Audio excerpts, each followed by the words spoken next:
জাহিলি যুগে সন্তান দুনিয়ায় আসার পরে কবরে জীবন্ত দাফন করা হতো, আর এখন অ্যাবর্শন করে সন্তান মেরে ফেলে। একজন সন্তান দুইজন সন্তান হওয়ার পরে আর সন্তান নিতে চায় না, যদি স্ত্রীর গর্ভে সন্তান চলে আসে ডাক্তারের কাছে গিয়ে অ্যাবর্শন করে সন্তান নষ্ট করে ফেলে। জাহিলি যুগে দুনিয়া আসার পরে জীবন্ত দাফন করতে এখন মায়ের পেটের মধ্যে দাফন করে দেয়,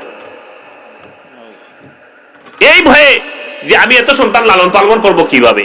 এই ভয়ে যারা সন্তান হত্যা করে ফেলে, আল্লাহ নবী বলছেন শিরকের পরে সবচেয়ে বড় কবিরা গুনাহ হচ্ছে এইটা, যে সন্তান এর রিজিক তুমি দিবে না। আল্লাহ বলছেন রিজিক তো আমি রাজ্জাক দেব, তুমি রিজিকের ভয়ে সন্তান হত্যা করবা কিসের জন্য।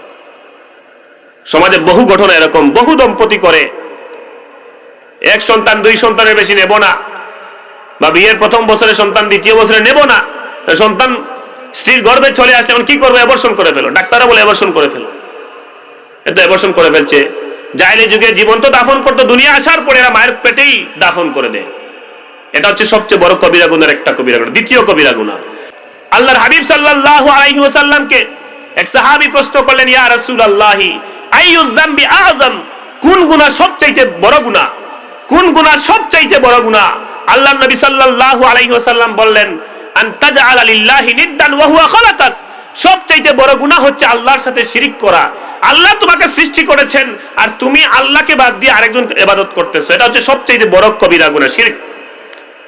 তিনি প্রশ্ন করলেন, সুম্মা আইয়ুন, ইয়া রাসূলুল্লাহ এরপরে সবচেয়ে বড় কবিরা গুনাহ কোনটি? আল্লাহর হাবিব সাল্লাল্লাহু আলাইহি ওয়াসাল্লাম এক riwayate বলেছেন যে উকুকুল ওয়ালিদাইন, মা বাবার অবাধ্যতা করা, এটা হচ্ছে সবচেয়ে বড় কবিরা গুনাহ।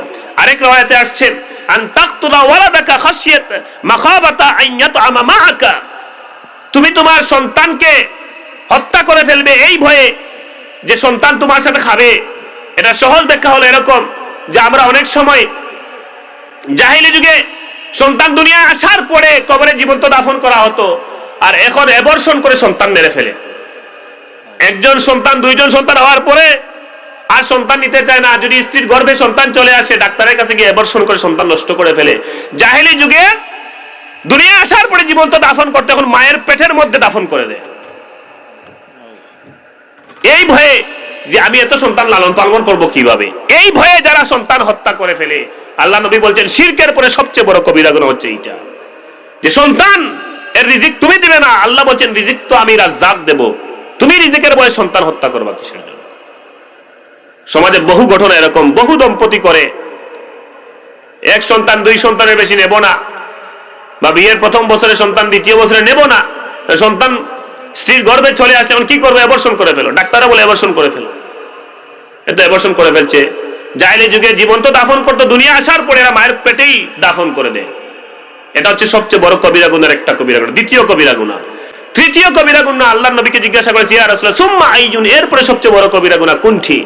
আল্লাহর হাবিব সাল্লাল্লাহু আলাইহি ওয়াসাল্লাম বলেছেন, আন তুজানিয়া হালিলাতা জারিক, তুমি তোমার প্রতিবেশীর স্ত্রীর সাথে খারাপ কাজ করেছো, জিনা করেছো, ব্যভিচার করেছো, প্রতিবেশীর হক নষ্ট করেছো, এটা হচ্ছে তৃতীয় সবচেয়ে বড় কবিরা গুনাহ। আল্লাহর হাবিব সাল্লাল্লাহু আলাইহি ওয়াসাল্লাম আরেকটা হাদিসে বলছেন, সাধারণ কোনো মহিলার সাথে জিনা করলে যেই গুনাহ হয়, 10টা মহিলার সাথে জিনা করলে যেই গুনাহ হবে, প্রতিবেশীর স্ত্রীর সাথে একবার জিনা করলে সেই পরিমাণ গুনাহ হয়। যদিও সব জিনাই তো কবিরা গুনাহ, কিন্তু তুলনা করতে গিয়ে কবিরা গুনার বড়ত্ব দেখাইতে গিয়ে আল্লাহ নবী বলেছেন যে কবিরা গুনার মধ্যে স্তর যদি করা হয়, তাহলে সাধারণ অন্য জায়গার কোনো মহিলার সাথে যদি কেউ খারাপ কাজ করে ফেলে, 10টা মহিলার সাথে খারাপ কাজ করলে যেই গুনাহ হবে, প্রতিবেশীর স্ত্রীর সাথে খারাপ কাজ করলে সেই গুনাহ হবে। এখন এটা কেন বললাম যে প্রথমে মিষ্টি কথা শুরু হয়, শেষ পর্যন্ত এই রকম পরিস্থিতি তৈরি হয়, লোকলজ্জার ভয়ে, সামাজিকতার ভয়ে এগুলো প্রকাশ পায় না, কিন্তু অহরহ সমাজে এই ঘটনাগুলো ঘটতে আসে। এর সূচনাটা শুরু হয় ওই বেপরদায়, ওই নজর থেকে শুরু হয়। প্রথমে যদি মহিলা তার টোটাল বডিকে নন মাহরাম যারা আছেন তাদের থেকে, যাদের সাথে বের হওয়া জায়েজ নাই, তাদের সাথে হেফাজত রাখতেন, তাহলে এই ফিতনায় পড়তে হতো না। আমি আপনি যদি আমাদের পরিবারের মহিলাদেরকে হেফাজত রাখতাম, এই বিষয়ে আমরা পড়তাম না, এই ফিতনায় পড়তাম না। এখন সবচেয়ে বড় সমস্যা হচ্ছে আমরা এটাকে গুনাহ মনে করি না।